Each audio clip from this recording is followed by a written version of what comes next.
이번에 발표된 행정명령들이 기존과 어떤 점에서 달라졌는지 이유수 기자와 좀 더 자세히 이야기 나눠보겠습니다. 자, 이유수 기자, 이제 캘리포니아주가 행정명령을 발표를 했고 어제 이제 LA시가 또 발표를 했죠. 근데 이제 이 LA시 정부가 발표한 자택 대피 행정명령이 지난주에 LA 카운티가 발표한 내용과 비슷하다. 이거는 어떻게 봐야 됩니까? 네, LA시 정부의 행정명령은 지난주 LA 카운티 보건당국이 발표한 지침과 굉장히 흡사한데요. 네. LA시 정부가 자체 보건국을 보유하지 않고 있기 때문에 카운티 보건국의 지침을 이행하는 그런 차원에서 발효된 명령이다. 이렇게 이해할 수 있겠습니다. 네. 하지만 행정명령이 주는 무게감만을 봤을 때는 기존보다 더 강력해졌다고 볼 수 있습니다. 어떻게 보면은 기존에는 이제 권고 형식으로 이제 지침을 발표를 했다면 지금 같은 경우는 행정명령이 이제 단속을 포함한 강력한 제재령으로 볼 수도 있겠네요. 그렇습니다. 기존의 행정명령이 발효됐을 때는 검찰이나 경찰의 단속이 없었습니다. 네. 뭐 사실상 뭐 좀 자율적으로 이루어졌다, 강제성이 없었다 이런 형태였는데 네. 이번에는 시정부 차원의 단속이 추가되면서 강제성이 보다 높아졌다고 이해할 수 있겠습니다. 네. 이번 행정명령은 어젯밤 10시쯤에 기습적으로 발표됐는데요. 지금까지 LA시가 유지해온 그 권고를 철회하고 한 발 더 나아간 강력한 조치로 볼 수 있겠습니다. 네. 자, 이번 행정명령이 앞서서 지난 3월 이제 Stay at Home, 그다음에 Safer at Home 전반적으로 자택 대피령이 내려졌을 당시와 비교를 했을 때 어떤 점에서 좀 달라졌습니까?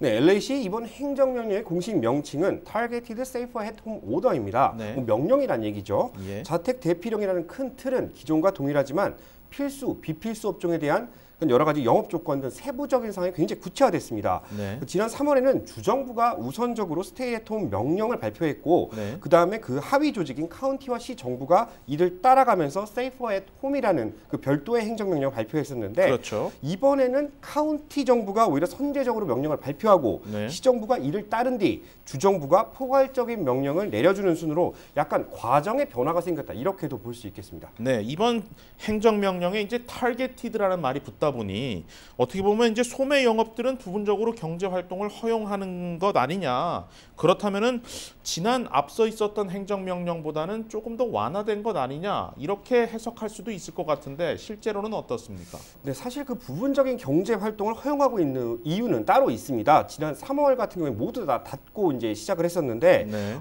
그때만 당시만 해도 연방 정부에서 그 각 가정에 지원해주는 1,200달러의 현금이 있었고, 근데 추가 실업수당 600달러가 있었고, 그렇죠. 또 업체들을 또 지원하겠다고 PPP 자금이라는 걸 투입을 해서 사실상 가게를 닫아도 영업에는 큰 손실은 없었습니다. 네. 물론 기존과 비교했을 때 손실이 있었겠지만 예. 그거보단 조금 더 완화된 손실이었거든요. 네. 그런데 지금 사실 그 자택 격리를 하더라도 뭐 지금 시민들이 먹고 사는데 문제가 발생할 수밖에 없는 시점이 됐거든요. 예. 연방 정부가 지금 모든 그 지원을 끊은 상태에서 기본적인 안전 수칙을 준수하면서 얼마나 이 영업을 허가를 할 수 있겠느냐 이런 고민도 많았겠지만 이번엔 확실히 조금 더 지난번에 비해서 이제 자율적이었다 이렇게 볼 수 있겠습니다. 네. 사회적 반발이 더 심해질 가능성도 있고요.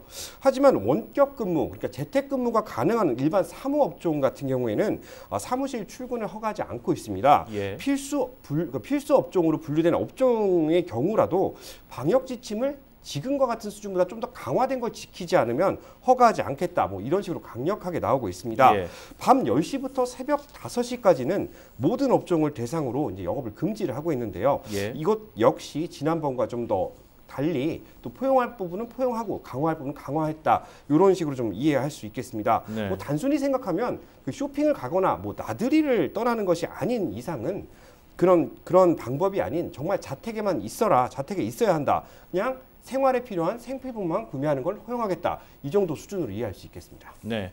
자, 이제 그렇다면 지금 상황에서 굉장히 복잡하게 해석이 될 수도 있는데 앞으로 상황이 계속 악화될 수 있다라는 전망이 나오고 있지 않습니까?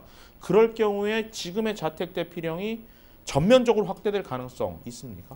이번에는 그 경제 위축을 최소화하는 동시에 방역 수위는 최고로 올리자 이런 행정명령이라고 볼 수 있는데요. 네. 사실 연방 정부 차원의 뭐 대책이 마련되지 않는 한 뭐 지금이 카운티 정부나 주정부, 시정부가 내릴 수 있는 최고 수준의 단계라고 볼 수 있습니다. 네. 뭐 지금보다 더 한 단계 확장이 될 수 있는 거는 불필요한 모임이 이루어지는 것에 대한 현장 단속이 이루어지고 이에 대한 벌금이 부과되고 뭐 이런 정도의 강력한 처벌이 수위가 높아지는 그런 정도의 대응이 있을 수 있겠다고 전망할 수 있겠습니다. 네, 사실 지금 코로나 확산 속도가 지난 3월 대유행 또는 여름 시절의 재확산 당시보다도 훨씬 더 위험한 상태로 볼 수 있겠습니다. 자, 상황의 엄중함을 좀 인식하고 시민들의 자발적인 협조가 반드시 필요한 상황으로 보입니다. 이유수 기자 수고했습니다.